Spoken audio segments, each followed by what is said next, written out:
Olá, sejam muito bem-vindos. Nós estamos aqui hoje com o pessoal da LAMIC, com o Kelton, nosso amigo psicanalista, e ele está aqui hoje para falar um pouquinho para a gente sobre o Setembro Amarelo, sobre o que é essa medicina integrativa e muito mais. Seja bem-vindo, amigo. Muito obrigado pelo convite, né? Agradecer também a nossa Universidade Central do Paraguai, que está estendendo esse espaço para nós, né? É muito bom falar sobre esse tema, né? Representando a nossa liga, Medicina Integrativa, né? Falar um pouquinho aí sobre as dinâmicas do Setembro Amarelo, né? Um tema muito interessante, né? A minha vontade é que o Setembro Amarelo, a consciência do Setembro Amarelo perdurasse para o ano inteiro, né? Mas eu acredito que nós vamos chegar lá, não é verdade? Com certeza. Fala um pouquinho pra gente sobre quem é você, quem é o Kelton. Você já está aí há anos nessa profissão de psicanalista, atuando e ajudando várias pessoas. E como você veio parar aqui, nesse mundo aí da medicina, e com mais oportunidade ainda de ajudar mais e mais pessoas.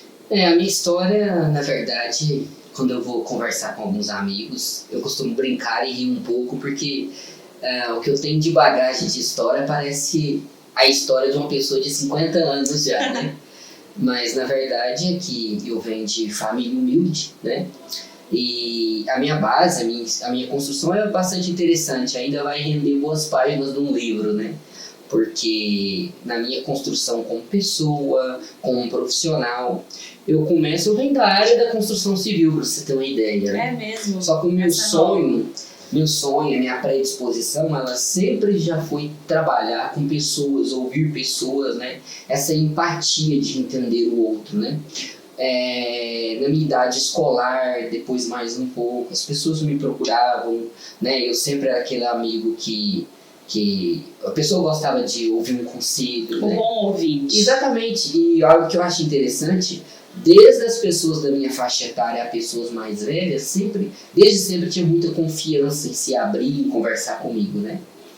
E isso foi me surgindo, me despertando, eu digo despertar, né? Eu digo que essa escuta ativa da parte do psicólogo, do psicanalista, eu digo que ela é um talento, um dom, que depois você aprende a aprimorar a técnica nos seus estudos, mas eu tenho essa convicção que a parte da audição, a escuta ativa, ela está muito mais a uma questão intrínseca do ser humano, né? É um dom, né? É igual a arte. Com certeza. Você pode fazer uma faculdade de artes, né? E aprender ali as habilidades. Se profissionalizar, né? Mas eu acredito, sinceramente, no meu ponto de vista, eu acho muito que aquela pessoa que já tem aquela veia artística e ganha a técnica, geralmente ela se sobressai, porque ela tem esse algo a mais, né?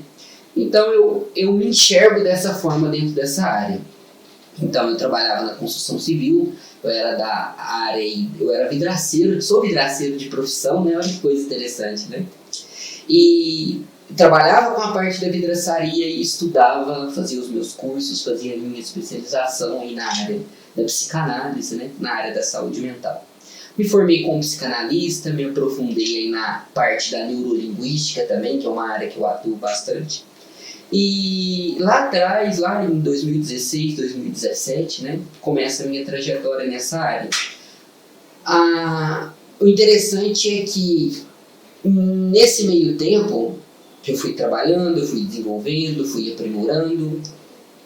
Entrou 2018, 2019, a gente tem muita história aí nesse sentido, muitos acontecimentos, né? Mas de repente veio a pandemia.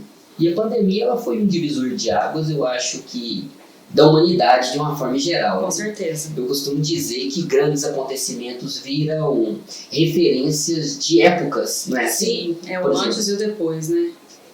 Por exemplo, a gente teve as grandes guerras aí que viraram referência. Então, quando a pessoa vai relatar algum acontecimento, ele tem como base, né? Eu creio que nós, na nossa pandemia aqui, se é que podemos chamar assim, ela virou uma referência de épocas. E no meu caso não é diferente, né? Como eu já estava atuando na área da saúde mental, quem é da área da saúde mental aí vai se recordar bem, todo mundo que estava fazendo um trabalho correto nessa área, que estava se utilizando aí do meio das redes sociais, essa área, teve uma grande expansão, porque a demanda foi muito grande nessa Sim. área, não é verdade? E nessa época eu comecei postava meus vídeos no TikTok, né, a principal referência de rede social onde eu trabalhava e tal. Começava meus trabalhos e os meus vídeos começaram a ganhar uma expansão muito grande, né, a ponto que nessa expansão eu comecei a ser procurado por pessoas de várias localidades, não só do Brasil, mas da Europa, Estados Unidos, né, o Oriente Médio. E na sua maioria brasileira, é claro, porque eu não falo inglês, não falo outro idioma ainda. Mas morando em outros países. As pessoas morando em outros países começaram a me procurar, né? Então eu fazia esse vasto atendimento, né? As redes sociais, o próprio conselho de psicologia, a parte da psicanálise, dentro da pandemia, abriu essa possibilidade. Porque antes a gente não podia fazer atendimentos de forma virtual. Mas depois, com o aumento dessa demanda e a indisponibilidade do atendimento presencial conforme a pandemia, a gente ganhou essa expansão. E aí começa a minha história aqui com o Paraguai, com a Universidade Central do Paraguai, né? Porque alguns alunos aqui que já estavam na decorrência de entrar para o Revalida, né? De outras instituições daqui também, mediante essa forte pressão psicológica, essa incerteza de que se iam prosseguir, se eu ter que voltar para casa, se eu concluir o curso, se não ia concluir, né? Então, mediante todas as dificuldades que eles tinham e apresentavam, uma delas era psicológica, né? Com certeza. Imagina a pressão. Com certeza. Eu acho que todos nós temos história de onde nós estávamos e o que nós sofremos aí nessa... Na pandemia, eu acho que foi um marco, assim, de muitos transtornos emocionais, transtornos que geraram outros transtornos físicos, mas que começaram sendo transtornos emocionais e psicológicos. Exatamente. Então, aqui eu conheço, foi nessa época, né, do início da pandemia, no limiar da pandemia, que eu fico conhecendo aqui o Paraguai, como está se tornando hoje um berço da medicina, né, do acadêmico da medicina, uma vez que ele, né, devido a essa questão Uma oportunidade. a abertura que ele está dando, né, que o país em si está dando, que é depois a universidade, por sua vez. Mas, uma vez que eu prestava essa assistência psicológica, esse treinamento, esse refino, né? Porque, querendo ou não, a pandemia ela foi um trauma coletivo. Né? Com certeza. Foi um trauma coletivo que nós chamamos aí. E logo em sequência, um luto coletivo também, né? O que, aliás, eu gosto muito de tocar nesse tema, Leilane, porque hoje nós, como profissional da área da saúde, muitas das vezes nós observamos que muitas pessoas estão vivendo o luto da pandemia somente agora. Porque no limiar de todo aquele acontecimento, eles estavam com o suporte da mãe, suporte dos filhos, e não podia se permitir sofrer todo aquele aspecto, todo aquele impacto. E agora, o que nós chamamos da poeira baixada do ponto de vista psicológico, muitos agora vão absorver o que foi tudo isso somente agora. Né? E muitos não fecharam o ciclo também, né? A possibilidade de não enterrar, a não possibilidade, na verdade, de não enterrar os entes queridos, te deixa ali sem fechar aquele ciclo. Exato. E isso realmente, eu tenho pessoas assim do meu convívio íntimo que sofrem até hoje por não terem conseguido fechar esse ciclo. Já meio que absorveu que a pessoa se foi e tudo, mas o fato de não ter visto, o fato de não ter feito aquele protocolo todo que a gente aqui no Ocidente faz, deixa a pessoa ainda muito angustiada com o que foi, mas parece que a porta não fechou. Exatamente. Até porque, de um modo geral, foram sequências de situações, né? Provavelmente você deve ter experiência na família e entre amigos que em um dia a pessoa estava com você, no outro ela já estava em isolamento e você nunca mais voltou a ver. Exatamente. Não é verdade? Exatamente. Mas enfim, dentro de todo esse contexto é que eu começo a despertar o interesse, a curiosidade aqui pro lado da medicina, né? Porque como associar o fato de você trabalhar, né, fazer os atendimentos, com aprofundar um pouco mais? Porque como terapeutas, como psicoterapeutas, nós somos um tanto quanto limitados até onde a gente pode chegar, não é verdade? E o meu sonho foi sempre mesclar o que eu já faço, o que eu trabalho, com a psiquiatria, né? Uma vez, nem que seja para falar, olha, eu cheguei até a psiquiatria para falar para você que você não precisa tomar medicamento. Eu fiz toda essa via, todo esse percurso para mostrar para você, né? Lógico que há casos de casos, não é verdade, Leila? Mas, então, é aí que eu conheço a medicina aqui no Paraguai, na Universidade Central do Paraguai, e me inscrevi e vim parar aqui, né? Então, assim, isso foi um pouco, né? Se a gente fosse falar de forma detalhada, eu poderia aqui contar horas e horas de experiências e desafios aqui. Mas o que me trouxe até aqui, o que me fez, que me chamou a atenção para dentro desse aspecto foi com certeza o início da questão ali da pandemia, né? A procura que eu tive para esse lado, para atender estudantes que estavam aí bombardeados de incerteza se ia concluir o curso, se poderiam ficar aqui ou se teriam que retornar, se retornasse, se voltaria algum dia para finalizar tudo aquilo que começou, que a gente sabe que isso movimenta toda uma vida, não é verdade? Com certeza. Deixa eu te fazer uma pergunta. Você citou que você começou a fazer a sua rede social pelo TikTok, né? Isso. O impulso da sua rede social foi pelo TikTok. Exatamente. Os seus pacientes geralmente são pessoas mais jovens. Sim, o que eu posso dizer, a primeira leva sim, né? Que era o pessoal que estava mais antenado nas redes sociais, né? Só que eu costumo dizer o seguinte, isso é uma experiência que a gente tem nesse meio da saúde mental, que é, geralmente, esse primeiro público que você abrange por meio de uma rede social, geralmente ele vem abrindo o campo para um público que, na verdade, de um modo geral, é os que estão necessitados de fato. Entendi. Muitos vêm por curiosidade, quer entender como que funciona, como é esse aspecto, né? Então, assim, de um modo geral, essa primeira leva que me conheceu através das redes sociais, na verdade, foram eles os responsáveis pelo grande boom, né? De fato. Só que vamos chamar assim, a segunda geração que veio depois deles é o que de fato que trouxe o trabalho dinâmico, que permaneceram aí nas análises, que levaram de fato a sério toda essa questão. Você consegue me entender? Sim, perfeitamente. E pelo que você falou também, você estava com estudantes de medicina já finalizando o curso. Isso. Mas hoje os seus pacientes são muitos do início do curso. Isso, exatamente. Hoje, na verdade, eu estou trabalhando uma gama de uma forma geral, porque eu atendo, entre os meus pacientes estão alunos que estão começando, né?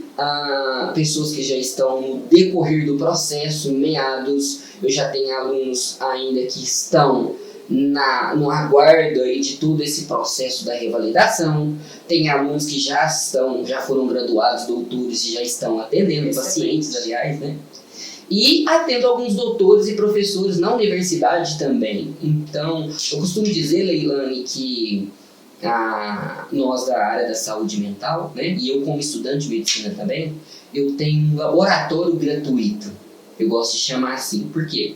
Porque nós bem sabemos, né, os dados estão aí, não nos deixa mentir, que a medicina, o acadêmico de medicina, ele está exposto ao curso que tem o maior índice de transtorno emocional, o maior índice de suicídio por parte do curso. Não é verdade? A gente sabe que a pressão psicológica é muito grande. Não é assim? É verdade. Então, todos os dias, eu estando vivendo propriamente dita essa pressão também, né? Estando observando os meus colegas ali sofrendo aquela pressão, né? No seu limiar, nos seus altos e baixos, nas suas conquistas, nas suas decepções. Não é assim? É o placar da vida, né? Então, e segmentando os seus pacientes, assim, o que mais te chama a atenção para colocar eles em categorias, assim? Geralmente, os estudantes do início do curso, eles estão sofrendo, eles com ansiedade ou com alguma pressão por tal motivo. Você consegue selecionar eles em categorias? Excelente pergunta, Leilane. Eu enxergo da seguinte forma.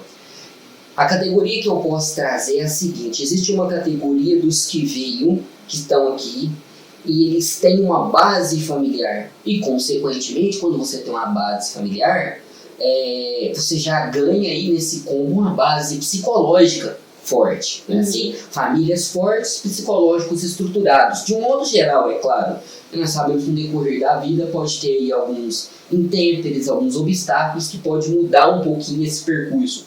Mas, de um modo geral, uma família bem estruturada traz como consequência um psicológico bem estruturado. Sim. E a estes, o desafio para estes primeiros é o desenrolar do curso como um todo.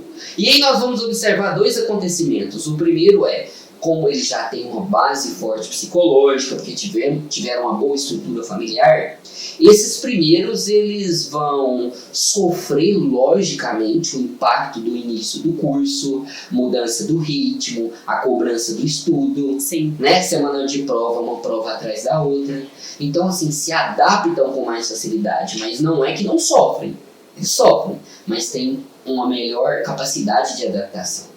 Né? E nós temos um segundo grupo dentro desses que tem essa estrutura familiar, que é aqueles que vão sofrer um impacto, talvez vai ser o primeiro impacto de fato psicológico na vida deles, devido à pouca idade, à experiência, a pouca experiência, né? Estavam dentro do âmbito familiar e agora eles estão se dando conta que são eles por eles.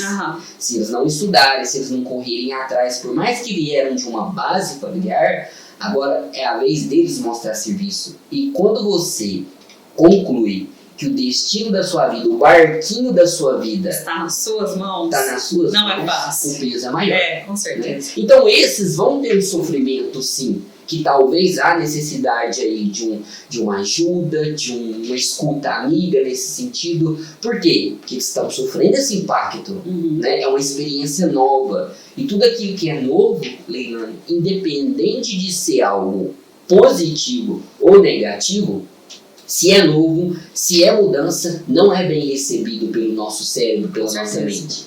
Por quê? Envolve novas conexões neurais, né? Envolve novas ligações, o cérebro tem que criar novos mecanismos, tem que expandir. E expandir, crescer dói, crescer é doloroso, não é verdade? Com certeza. Eu gosto de dizer que o processo psicoemocional é como o processo de um músculo. Como é que você trabalha um músculo para ele crescer? Você vai numa academia, você vai num centro de esporte, você tem a percepção de que se o seu músculo não doeu naquele exercício, não cresceu. E tem outras coisas também que a gente sempre deixa de segundo plano, assim, mas que são muito importantes, né? Para o músculo crescer, você tem que dormir bem. Você tem que se alimentar bem. E às vezes, quando a gente passa a morar sozinho, num primeiro momento, essa é a primeira coisa que desanda. Você já não se alimenta bem, você só come miojo, você dorme completamente desregulado, só acorda atrasado. E isso vira uma bagunça na sua vida. E aí, quando você senta lá para estudar e tudo, você simplesmente não consegue se concentrar, não consegue ficar ali naquele momento. Perfeitamente. Eu quero voltar a falar sobre esse aspecto. Vou só acabar de fazer descrição aí das categorias que eu avalio, que eu vejo, mas você levantou um gancho aí maravilhoso que eu gosto muito de trabalhar sobre essa perspectiva. Então nós temos essa primeira categoria, que é a do estudante, que vem com uma base. Ele vem com uma base. Então uma parte vai absorver rápido e vai dar conta do recado. O segundo, no primeiro momento, ele vai titubear, ele vai sentir o impacto. Mas depois ele vai conseguir se adaptar. E aí nós pulamos para a segunda categoria da minha descrição, que é o seguinte: são pessoas que eles estão em débito com a sua questão emocional. Vem trazendo uma bagagem de lá de trás, uma bagagem familiar, uma bagagem de relacionamento amoroso, de decepções familiar ou de amizades mesmo. E agora ele vai sofrer um duplo impacto aqui, que é esse primeiro, ao qual nós estamos colocando, da jornada, da rotina, e ele vai sentir um resvalo daquelas questões que ele não trabalhou lá atrás, que ele não tratou lá atrás. Certo? A ferida não cicatrizou, né? Não cicatrizou. Tá ali aberta e ela volta a sangrar. Mais uma vez, comparando como um músculo, seria um músculo que sofreu uma lesão, hein? E agora a pessoa está aplicando mais peso, acreditando que o músculo vai dar conta. Mas aquele sobrepeso vai novamente atingir vai doer, vai sinalizar que já há uma lesão anterior que não foi trabalhada. E nós temos um terceiro grupo, né, de um modo geral, que é o grupo dos que ainda não sabem o que estão fazendo aqui. Né? Parece uma descrição assim, um pouco cruel, mas é verdade. A gente pega um aspecto de pessoas que, de um ponto de vista psicológico, você observa que eles não sabem o que eles estão fazendo aqui. Quando você senta, você encara, você conversa com certas pessoas, né, certos estudantes, você vê que não é nítido para eles o porquê de estar aqui fazendo medicina. Fulano, por que você veio para cá? Por que você veio buscar na medicina? Por que medicina? E aí você vai entender que no meio dessa pergunta há diversas respostas e não há resposta nenhuma. Alguns vão dizer, eu vim porque o meu pai, o meu ex-marido, a minha ex-esposa falou que eu não conseguia. Eu vim para provar para mim mesmo, eu vim para provar para alguém, mas ele não necessariamente ele não veio por um motivo que é genuíno para si. E não... pelo que você está falando, não são só pessoas jovens? Não. Isso aplica... No início aí da vida adulta? Não. Isso se aplica a qualquer idade, né? E a pessoa, ela ainda não... Ela não sabe o que ela está fazendo aqui, psicologicamente falando, né? Alguns desses vão se descobrir e falar, olha, de fato, por um acaso eu vim justamente para algo que faz sentido para mim. E outros, infelizmente, no decorrer do percurso, vão se dar conta e vão falar, realmente, aqui foi um caminho que me livrou da pressão que eu sofri em casa. Mas me trouxe outra, né? Exatamente. Me ajudou a trazer respostas para minha vida, e uma dessas respostas é que medicina não é para mim. E tá tudo bem. Do ponto de vista psicológico, tá tudo bem. Desde que a pessoa encontre um caminho, que ela consiga encontrar a resposta para ela, tá perfeito. Mas é uma situação muito delicada. É delicado. Porque a família nem sempre vai aceitar com bons olhos a pessoa desistir e no meio do caminho falar, não quero, não é isso pra mim. Eu acho que é uma decisão assim que realmente a gente tem que pensar muito antes, porque essa é uma carreira que gera muita expectativa. Exato. Não só no estudante, mas gera uma expectativa na família, gera uma expectativa nos vizinhos, em todo mundo que te conhece, nos seus amigos, e você tem que saber o que você quer. Isso. Acontece da gente não saber e tal, mas eu vejo que não tô nem falando pelos outros, não. Eu tenho um primo que desistiu da medicina e ele sofreu muito pra romper isso daí. Foi um sofrimento muito grande pra pessoa mesmo. Então, é duro, é muito duro. Não é um caminho tão fácil, não. Não é um caminho fácil. Nesse aspecto, eu costumo brincar e dizer que eu já destruí muitas carreiras com muito orgulho, mas eu explico por quê.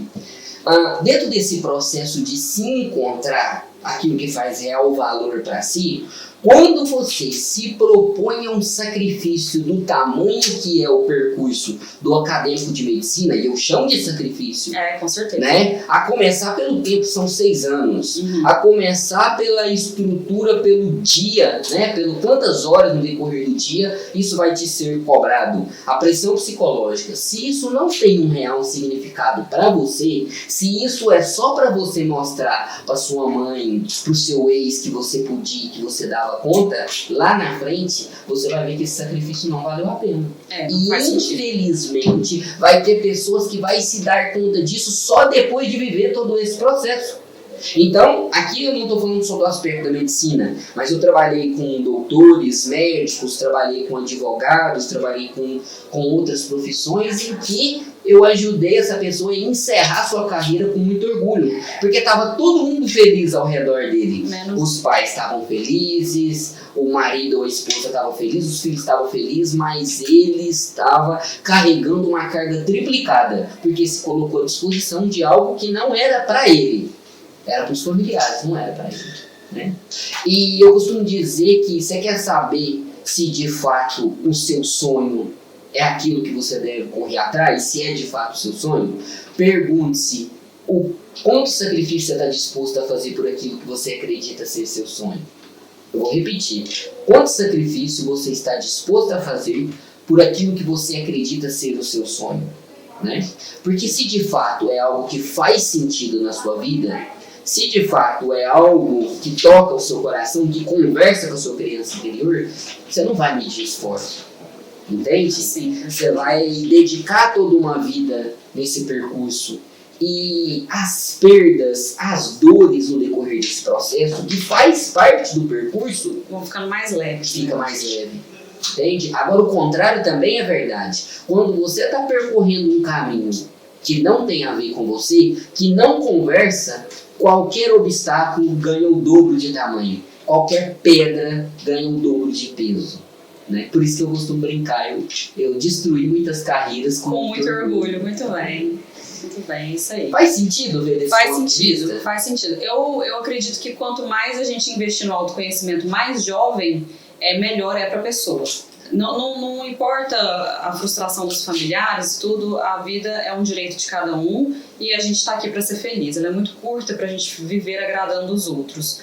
Mas eu acredito que esse processo de desistência é muito doloroso para a pessoa em si. Então, essa busca aí de autoconhecimento, vindo num mês tão importante aí para a saúde emocional, que é o Setembro Amarelo, eu indico assim, esse autoconhecimento o quanto antes. Quanto mais jovem você for e quanto mais oportunidade você tiver, eu acho que vale a pena investir nisso. Amigo, vamos voltar agora naquele assunto que a gente estava falando sobre a importância da rotina, sobre a importância de dar continuidade, luz, né, às coisas que a gente julga menos importantes, mas como alimentação, exercício físico, sono principalmente. O que você tem para falar para a gente sobre isso aí? O quanto isso nos ajuda a controlar a ansiedade, o quanto isso nos ajuda ao longo do dia? Exatamente. Então vamos lá. Só para que possa ficar mais compreensível, e pegando o gancho nesse tema que você está levantando, o que acontece então com a cabeça do estudante de um modo geral? Vamos pegar esse segundo grupo ao qual eu estava descrevendo, esse que vem com uma bagagem mal resolvida de trás, né? Essa pessoa, se ela está com o psicológico mal resolvido, isso vai refletir na vida diária dela. Principalmente se é um estudante de medicina, a qual a pressão dos horários, das provas, dos estudos já é muito grande, não é muito fácil a pessoa se perder. E aí eu observo que essa pessoa ela vai sofrer a princípio uma dupla pressão. É a pressão do aspecto psicológico da questão que não está resolvida e o reflexo que isso tem na vida diária dessa pessoa. E aí ela começa a entrar nessa bola de neve, não é verdade?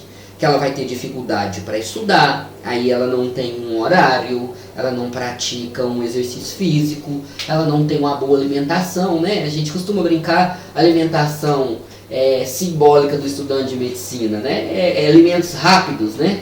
Miojo, que mais? Refrigerante, ovo. Ovo ainda entra numa coisa, mas assim, isso. É só isso não, né? Tem que ter salgado. Isso, né? Uma comida rápida, fast food, esses alimentos aí de rápido preparo, que eu não gosto de chamar de lixo, como o pessoal comenta, mas eu falo que é um alimento de baixo valor nutricional.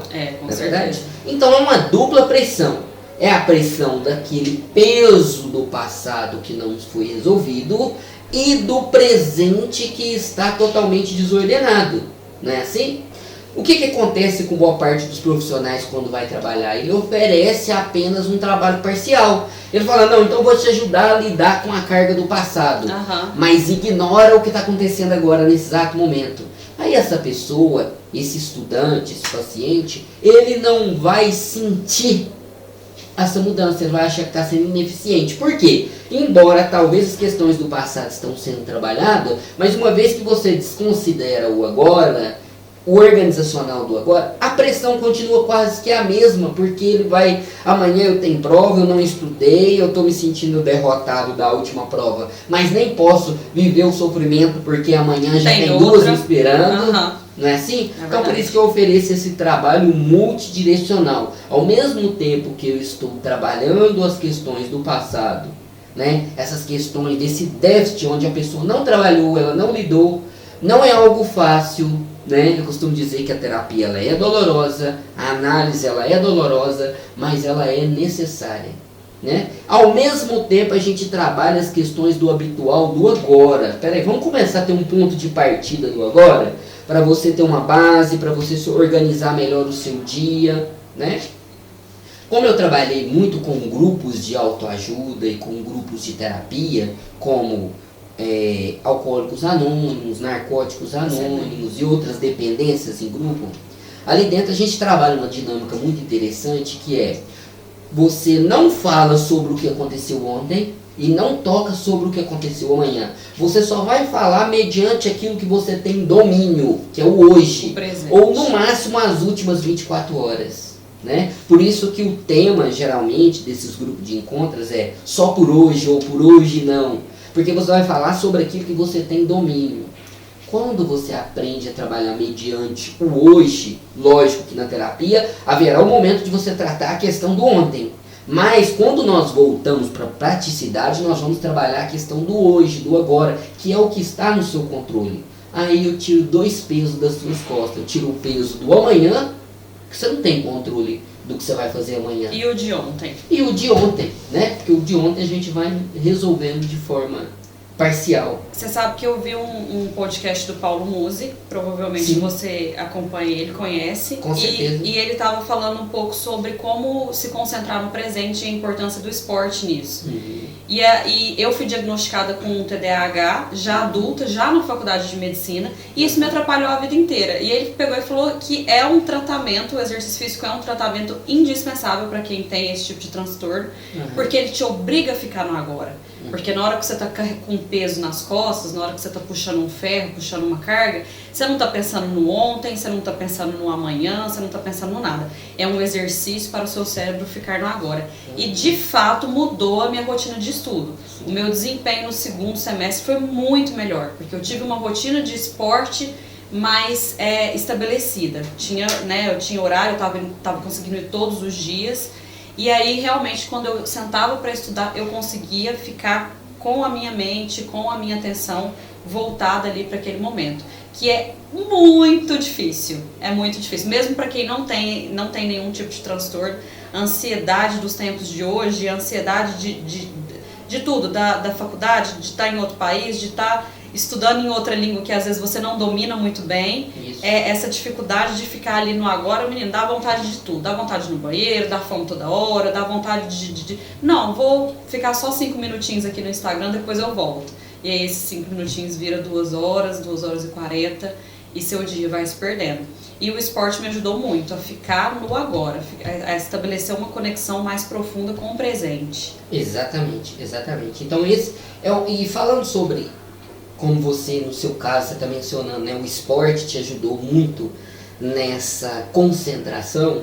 Eu gosto muito de um livro que é O Poder do Hábito. Não sei se você já teve a oportunidade de ler. Não tive, mas eu já ouvi falar dele. Eu recomendo bastante. E ali ele fala de uma questão que eu gosto de trabalhar muito nas minhas terapias, que é o hábito angular. O que é o hábito angular? Eu vou pegar você como exemplo. Por exemplo, você está mencionando que você está praticando esporte. O que você está fazendo atualmente? CrossFit. Sobre o CrossFit, por exemplo. Para você ajustar a sua vida, para que você consiga todos os dias cumprir com a sua tarefa, com o seu momento, com o seu horário do CrossFit, envolve toda uma atmosfera, o que nós chamamos de hábito angular. Por exemplo, para você estar no CrossFit, você tem que começar a se acertar em relação aos seus horários. Com certeza. Certo? Alimentação. Isso. Então, para você se acertar os horários, de quebra já estamos corrigindo aí uma questão de melhorar em relação aos horários, quebrar talvez um hábito de chegar atrasado e assim por diante, porque você tem um horário para você cumprir. Mas só isso não é o suficiente, você tem que mexer na sua alimentação, senão você não vai ter um bom desempenho no treino, não é verdade? Não consegue nem fazer. Olha, então de e quebra... sem comer lá, sem chance. Exatamente, então já estamos trabalhando outro aspecto. Para que você sustente esse hábito angular, você tem que mexer no seu aspecto alimentação. Também. Não é isso? Depois de um dia de treino, de estudo, de cansaço excessivo, você não vai mais se permitir, pelo menos naquele dia, dormir tão tarde. Nem que eu quisesse. Então já estamos consertando a questão da saúde do sono, da higiene do sono. Você vai dormir mais cedo, logicamente você vai acordar mais cedo. Já estamos trabalhando o seu relógio circadiano aí, não é verdade? Exatamente. Tá vendo? Então o hábito angular, como diz o livro, é o seguinte: você pega um hábito estrutural e você dá a devida atenção para ele, cria a estrutura psíquico, emocional e estrutural sobre aquele hábito. sem se dar conta, você já vai consertar várias coisas na sua vida mediante aquele único hábito que você está escolheu mudar. Escolhendo. Exatamente. Entendeu? Muito bem. Amigo, nós estamos chegando aqui nos nossos momentos finais e eu queria saber, para a saúde mental do estudante de medicina, que é o nosso tema aqui, o que você sugere, o que você indicaria? Quais são os pilares que você indicaria para uma pessoa seguir ou tentar melhorar nesses aspectos para que ele possa ter os 6 anos aí mais saudável possível? Permita-se fazer uma autoanálise de si próprio, que é a seguinte. Primeiro, questione-se o seu débito das suas questões psicoemocionais do passado, né? Até me enrolei aqui na palavra. Então, questione-se o seu débito do passado. Por que eu faço essa pergunta? Porque se você não tem noção, ou se você está numa corrida, vamos considerar o caminho da medicina como uma maratona, que de fato, de certa forma, o é. Verdade. Imagina você percorrer uma maratona com uma bola de ferro amarrada nos seus pés. É possível?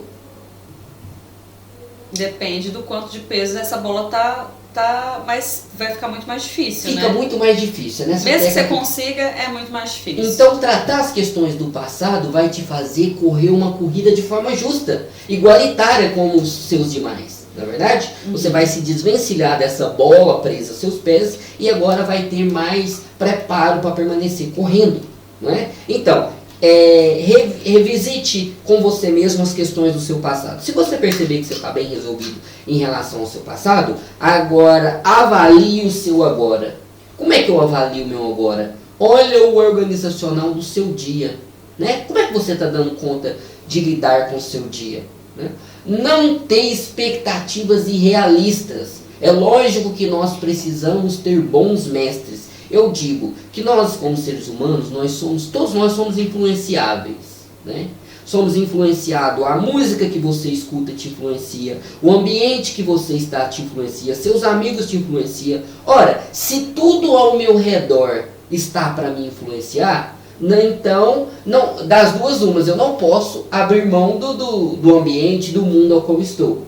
Mas se de qualquer forma eu vou ser influenciado de algum jeito, então o conselho é: escolha sabiamente os seus mestres. Escolha bem os seus mestres. Verdade. No campo do estudo, escolha alguém como a sua referência. Alguém que consiga manter de uma forma organizada, que consiga, né, levar em consideração, dentro de 24 horas, ele respeita o sono, ele tira um tempo hábil para se divertir, ele presta atenção no quesito da alimentação, consegue ter bons amigos, criar bons vínculos de amizade. E isso é muito importante no decorrer.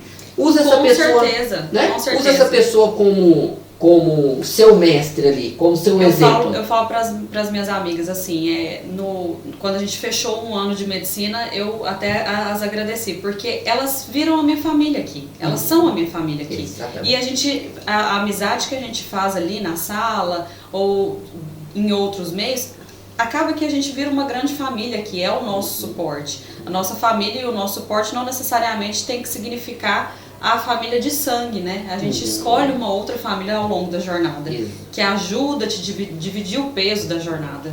Exatamente. Então, quando você se desvencilha do peso do passado e você prepara melhor o seu agora, você automaticamente já está cuidando do seu futuro. Eu costumo dizer que todos os dias você está lançando semente. Todos os dias você lança semente, né? O seu dia é lançar semente. Então, se você está lançando semente, você já sabe o que está te esperando lá na frente. Se você está plantando maçã, você não vai colher banana. Não é verdade? É verdade. Então, cuidar das suas amizades, cuidar das suas relações pessoais, resolver o seu peso do passado, trazer para si o controle, né? Como a gente mencionou no início, o barquinho da sua vida, ter agora a plena convicção que é você que está no leme desse barco e aproveitar os bons ventos, seja o vento motivacional, o vento da disciplina. Sempre haverá ventos para te impulsionar, mas quem dá a direção é você. Excelente. Excelente, amigo. Como é que a gente está de tempo aí? Se vocês quiserem, pode ir continuando. Mas o próximo pessoa ainda não chegou. Então, querem encerrar? Já são 11. Não, vamos. Pera, eu tinha mais alguma coisa pra falar, mas agora eu esqueci. Vamos prolongar um pouquinho então, né? Mais uns 15 minutinhos aí. Não tem problema não. Tá. Se a gente tem tempo hábil, dá mais corte, né? Dá pra render corte o ano inteiro, né? Beleza. Eu esqueci o que eu ia falar, amigo. Mas eu vou te dar um assunto aqui, eu sei que depois vai surgir perguntas em relação a isso, né? Esse aspecto, eu sempre gosto de aconselhar a questão: crie vínculos verdadeiros de amizade, né? Uma comunidade forte aqui dentro. Por quê? No meio acadêmico, infelizmente, existe uma lenda de que aqui é cada um por si, Deus por todos. Não acredite, não se baseie, se estruture nesse ponto de vista, né? Se você não estiver disposto a dar e receber, a criar bons vínculos saudáveis aqui dentro, né? Uma comunidade forte, você é forte. Numa comunidade fraca, você é fraca. A gente não foi feito pra ficar sozinho, né? Não fomos feitos para ficar sozinho, né? E embora a medicina traz muito status, traz muita expectativa, como você mencionou lá atrás, mas não se esqueça que é um preparo para cuidar de ser humano. Nós estamos nos estruturando para cuidar de ser humano. E nesse processo de cuidar do outro, a primeira experiência como médico, você vai ter de você para com você mesmo. Então seja você o seu primeiro médico. Cuide de você, tenha uma boa atenção, tenha uma boa empatia, demonstre amor pela sua criança interior. Excelente. Né? A forma como você vai cuidar de si, isso eu quero deixar como mensagem final, né? Todas as pessoas muitas das vezes gostam muito da expressão bíblica que fala amar o próximo como a ti mesmo. E eu trago uma reflexão muito interessante sobre esse tema, que é o seguinte: muitos desconsideram o que de fato quer dizer essa expressão. Amar o próximo como a ti mesmo reflete o seguinte: você vai entregar para o outro algo que já funciona aqui dentro de você. O próximo como a ti mesmo, ou seja, você vai refletir no outro algo que já acontece em você. Então seja o seu médico. Consulte a sua criança interior, né? E seja paciente, seja empático consigo mesmo. Se entenda, se compreenda, se permita curar suas feridas. Se você não consegue fazer isso sozinho, há caminhos para trabalhar isso com você. A terapia, ajuda, né? A psicanálise, ela vai trabalhar, ela vai buscar, vai fazer essa identificação, esse tratamento e te oferecer esse aspecto de cura para que você desvencilhe do peso do passado. Mas não é só isso. Ela tem um aspecto vocacional, ajuda você a entender na sua vida o que é limite, o que é crença limitante. Às vezes tem muita coisa no decorrer da sua vida que você jura que não é para você e se trata de uma crença limitante. Dentro do aspecto da análise, você descobre mais uma porta que você tem capacidade de progredir em relação a ele. Amigo, se você fosse definir seu público, quem que é seu público? Quem que precisa de análise? Quem que precisa de terapia? Olha, o meu público é todas aquelas pessoas que agora estão mais voltadas... Respirando. Respirou, precisa de terapia. Excelente, excelente. Ela vai ser útil em todas as etapas. Para quem está bem resolvido, ela vai servir como um propulsor. Se você já está bem resolvido, você não tem questões mentais para trabalhar, ela vai ser um vocacional. Ela vai expandir as suas habilidades e direcionar melhor. Se você tem questões a ser trabalhadas, ela vai cumprir muito bem esse papel. Se você está vivendo um momento tenso, como a medicina, por exemplo, que traz uma alta carga de tensão, ela vai ser o canal que vai te permitir regular de forma saudável os seus níveis dopaminérgicos, né? Porque dentro do meio acadêmico nós temos aí, infelizmente, vários meios de regular a dopamina, mas que não são saudáveis, que isso é tema para um outro podcast. Sim, talvez, exatamente. Né? Exatamente. Fala pra gente seu arroba. Então, primeiramente eu vou mencionar o da nossa liga, né? @lamic, né? Inclusive ela está com o processo seletivo em aberto. Excelente. Convidar todos aí que têm vontade de aprender mais sobre esse tema, que possa estar aí nos seguindo nas redes sociais, né? O meu arroba é @KeltonPSI, né? Você pode me encontrar em qualquer rede social através desse tema. Gostaria de agradecer o espaço aqui cedido, né? A você, né? A esse bate-papo, que foi bastante descontraído. Excelente. Aqui, né? Também a Universidade Central do Paraguai, né? Nossa querida UCP, que está abrindo esse espaço aqui pra gente, tá bom? É isso aí, muito obrigada por ter ficado com a gente até aqui. Vejo vocês no próximo podcast. Muito obrigado.